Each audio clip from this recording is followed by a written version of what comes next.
Проводить благотворительные концерты в Крыму стало хорошей традицией. На этот раз ансамбль «Арикет» решил объединить артистов и организовать благотворительный вечер в поддержку 5-летней Мелек Гаджиевой, которая нуждается в операции по пересадке костного мозга.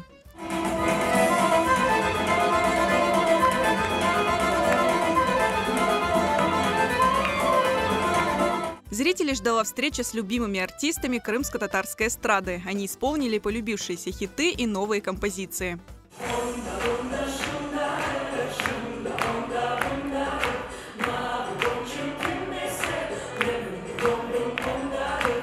Танцоры ансамбля «Арикет» подарили зрителям яркие хореографические постановки и окунули в мир крымско-татарского танца.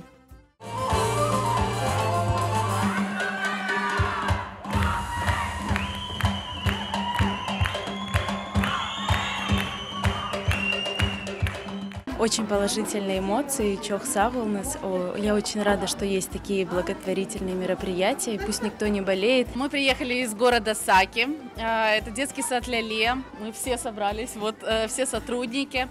Мы воспитываем детей, любим их, и такой концерт считаем, что очень правильным, посещение таких концертов. Мелек, мы желаем здоровья. Концертны пек бегенді, қызлармен топлашып, дінледік, бақтық.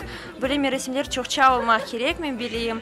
Ве Мелеке хави сағлуқ тілейім, әрші да яқшы олсын. Я очень вдохновлен.